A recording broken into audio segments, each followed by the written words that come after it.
You can do it all, folks. I think he was also an extremely high-level player in chess, too. Yeah. I don't want to say he was a chess grandmaster, but I think he played chess at a very high level. I think he's also been to space. Yeah, and I heard he also I also heard he invented the cure for cancer. He did. Yeah, that's what he's studying for his doctor right now. Yeah. I heard he also bought a kid a bike. And that kid was RDU. Plot twist. Wow, that'd be quite the irony there. Shakespearean, if you will. Let's go into Shaman versus Warrior, a matchup that has changed a lot, despite the fact that it feels like not much has shifted in terms of the card list, but you know that mid-range Shaman has ended up being just this big thorn in Warrior side for a long time historically. The fact that hero power and pass for Shaman is a legitimate threat to Warrior is always so frightening. But then you also have this fact that the Shaman deck can just explode with things like the Witch Doctor. So no matter how long you save your Brawl, the next turn could legitimately have 6 or 7 minions on the board again. Yeah, and you know, since Shamans can do a lot more with nothing, as opposed to what they used to, the matchup has become a lot more interesting. You know, there is ways that the Warrior can win. Warrior, even though Shamans gain more tools, so has Warrior. They've gained access to different kinds of removal. They've gained access to, you know, just different tools in general to combat this style of play. But a lot of times it feels like, as the Warrior, you end up using your removal. You have to go like 2 for 1 as far as removal goes, and the Shaman just keeps playing threats that are, you know, medium-sized, but still very threatening to you, like Thunderbolt Vine or Azure Drake. Those are tough things to remove for Warrior, but things that can't stick on a board because of the implications. Already a couple of interesting choices available to RDU. He picks up the second Totem Golem, but that plays directly into the Revenge in Bunnyhoppor's hand. Or if it wasn't Revenge, it'd also be Ravaging Ghoul, and he's very well aware that Warriors tend to mulligan 4 cards like that, like Fiery War Axe and, you know, the Ravaging Ghouls, and ways to answer the board early on. So very wisely choosing to just hero power, take it slow, no rush. You can Totem Golem hero power again. Not to mention that, you know, as time goes on, he's still reducing the cost of things from below. So Bunnyhoppor, does he choose to use Revenge here to hold on to the weapon, or does he choose to take it a little bit slow as well? You go into Revenge. I guess he can't stomach the idea of Totem Golem dealing 9 damage to him. So just going to go with the Revenge instead. But another Totem Golem is going to be played, and all of a sudden Bunnyhoppor doesn't have a way to deal with this one. So yes. You know, one thing I was about to point out is that there's also this increasing threat of things like Spell Power Totem increasing the power of Spirit Claws, but Bunnyhoppor does have Harrison in a lot of his decks. You saw, we mentioned it in the Druid, we mentioned it in the Warrior, and that can be a factor if it lands on Spirit Claws. A lot of times it's such a big swing. Yes, it's not 6 cards from Doomhammer, but 2 cards, or sometimes even 3, is definitely also a big swing. Totemic Might. If you told me, TJ, in the year 2016, we'd see Totemic Might in a tournament deck, not ironically or unironically, I'd slap you with a sea bass. That I caught myself. I would expect off of Fisherman's Wharf. I would expect nothing less, actually. Would you? Yeah, if I had told you that. Am I a fish slapping kind of guy? I would be offended if you didn't slap me. Yeah. With a sea bass. I would. Yeah. And you're right. You know, Totemic Might was once the laughingstock of a class which was the laughingstock of Hearthstone. Yeah, you're completely right again. People used to use this card as like an example of how you can get a terrible card from the Shaman class. But in this instance, it's actually been used quite fearsomely. I mean, this is a rather resilient board, and if Bunnyhoppor didn't have Brawl, RDU would be in a really dominant position. But Bunnyhoppor does have that Brawl. However, it doesn't guarantee anything. It might have the Totem Golem survive as a 5/4, and that's still very annoying. Yeah. Or sorry, a 3/4 because of the totem buff. So this is, it's so threatening, in fact, that it's probably going to have to be a Brawl. Yes. And just hope that one of the, I mean, they're all pretty decent minions to have survived the Brawl, and they're all minions that won't be able to be killed by the Fiery War Axe. So no matter what comes out of this, RDU, even though he's used a lot of resources to build up this board, 2 of those are just totems. And Yep, precisely. He still has stuff to reload in his hand, like the Mana Tide Totem. He could, you know, try and hide behind something or set it side by side with something that's also really threatening. So instead, Bunnyhoppor is just going to wait a little bit and, you know, go for a little bit of a greedier play, hoping RDU is going to extend more onto the board. Which she will. I mean, that's what Shaman does. Even if RDU chooses to hero power and Hex, that increases the chances of a poor outcome for RDU with the Brawl. Because it's like you said, and something that I didn't even pay attention to until you mentioned, is that RDU set up his board on 5 that any outcome from the Brawl was still really inconvenient for Bunnyhoppor. So that was a very astute observation from RDU to recognize that he can extend onto the board with Totemic Might. However, now if he hexes, how does he extend further? Does he hero power? Does he feel comfortable to play Mana Tide? Maybe he knows Bunnyhoppor would bait him into it, but at the same time, Hex into Mana Tide kind of produces the same result-ish. You get to draw a card, replace the Mana Tide, and the outcomes aren't that bad. The only bad outcome, ironically, is Mana Tide, because then the Fireworks gets found. And, I mean, is there even an urgency to Hex for RDU? That's true. Considering that there's a lot of good Hex targets in this deck. Well, there's a few. You know, Sylvanas is one of them. Is he more threatened by that? Can he wait a turn? Can he try and, like, get the Brawl out before? Look at this! RDU knows that Bunnyhoppor's tendencies is to make his play inconvenient, so he chooses not to hero power because, once again, he recognizes that Bunnyhoppor is trying to make him lower his chances of having a good Brawl outcome. So instead of rolling the opportunity of having a Healing Totem or a Searing Totem, which would be really inconvenient, he chooses not to hero power, which is very counterintuitive. A very good play from RDU. Yeah, I mean, there's absolutely no point to have those two totems on board, pretty much, because, you know, what is having a Healing Totem really contributing to this style of board? You know, the one thing maybe like a Bloodlust off the top that might get punished by this if Bunnyhoppor weren't to have Brawl or Think from Below. But I mean, he's already played so many totems that Think from Below would be free, I think, right now, or at least 1 mana. 2 Totem Golems, a Flamethrower Totem, Spell Power, Taunt, and he got a Searing Totem earlier, so it's already free. So that even adds on to the point that RDU, you know, made the right call here. So Totemic Might is doing so much work passively that Bunnyhoppor is just forced into awkward plays. And now RDU can start, you know, extrapolating of what his opponent's hand is. He has 2 Lightning Bolts to deal 4 damage. He has Flame Tongue as well. Is there an opportunity to lethal here, TJ? He can also play Maelstrom Portal. Let's see. Maelstrom Portal, would Maelstrom Portal even make a difference? So he's pushing 5 to face of the Totem Column. 7 plus 4, 11 plus 5 now. I think he can do 16 damage maximum. If I count 17 damage. 17 damage maximum.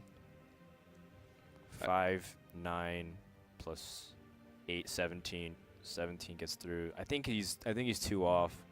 Unless the Maelstrom Portal creates a charger? No, it's the boar. So maximum is 18, I think. Unless I'm forgetting some ways totems slide in. But my thought is that Flame Tongue Totem goes between the taunt and the spell power. Then you play Maelstrom Portal, the 2/4 attacks in. Yeah, it doesn't seem like there's a way unless RDU is able to see the extra damage that we're not, but I think he's a little bit off. I mean, RDU can keep the board exactly how it is, but just trade in with the Spell Power Totem. He doesn't have to go. You know, he's still chipping away damage. Once more. That's still 3 damage that he just dealt to Bunnyhoppor. If the board stays exactly the same and Bunnyhoppor armors up and plays a minion exactly how he did the previous turn, then RDU will win. 7, 11, not quite. He'd have 15 total, but he'd be very close to winning. He'd be very close with an opportunity to draw even more damage depending on what happens. Of course, Bloodlust is off the top, would be very powerful. RDU did overload on 7, so I think Bunnyhoppor can at least interpret his hand to not have Ragnaros, so he can play around that possibility. And he's got a Brawl. Yeah, it's just, you can't wait any longer. Now there's at least the outcome of the Spell Power Totem, the 1 and 4, but the Flame Tongue Totem survives, and that one's really annoying to deal with. You might just attack it anyways, just to make sure to chop that thing down over time. Yeah. Totemic Might, TJ. So good. Best card in the game. Dash Reina at 2016. you see that he's even thinking about executing it. Totemic Bite for an execute is a fantastic trade. Not to mention that you force your opponent to brawl. Thunder Bluff Valiant off the top. When your opponent just brawled, you can start the process all over again. Just brawled and executed. Yeah. Not bad. Not bad at all. Always worth thinking about if you want to play something else. You have Mana Tides also to start climbing back in the card count, grind your opponent out of the game. It's actually really interesting. Because if you rolled a Taunt Totem, maybe you'd want to play Mana Tide this turn to try and make Thunderbolt Valiant more beneficial next turn. But then if you don't get Taunt Totem, you would have wanted to play Thunderbluff Valiant first. Right. And then even then, you might not put your opponent on having second Fireworks anyway, or, you know, say Grom. Yeah, this play is not exactly the most obvious one either, because there is the value of playing these totems first before the Thunderbluff Valiant, so you can get more buffs on it. But I think in general, on average, Thunderbluff is just better. Yeah, Thunderbluff then Totem is usually going to be better. Then you can play Mana Tide next turn and Totem up. He gets Taunt Totem anyway. Still really powerful though, because it means that Bunnyhoppor is less likely to be able to kill the Thunderbluff Valiant. Because right now he has no way to deal with it. He doesn't even have many ways to like gain health. His hand is full of minions. You know, one of which, N'Zoth, only brings back a infested Tauren. Grom, he might just have to slam the Grom here and hope that contests enough of the board to get him through. Yeah, he did use one Hex already and a Lightning Bolt, so his removal options are limited. Plus, he has no totems to buff with the hero power. The Grom would be a 10-7 minion. Yeah, that's pretty hard to remove, so I would be in favor of that. I like that. He could also go for like Fire War Axe and Sylvanas, but the Sylvanas doesn't even contest the Thunderbolt by itself going into the following turn. So he need like even something extra. Yeah, Ravaging Ghoul. That also is a possibility too. I think what it does is it kind of complicates the board state. Thunderbluff Valiant can't build up too much tension and pressure. A second Thunderbluff. Yeah. 5, 8, 9 damage. Oh, 11 if you got Stone Tusk Boar, not the Flame Tusk. Oh yeah. Stone Portal. Yeah, well, something to always consider, but nothing that's you can ever really truly go for because it's super unlikely.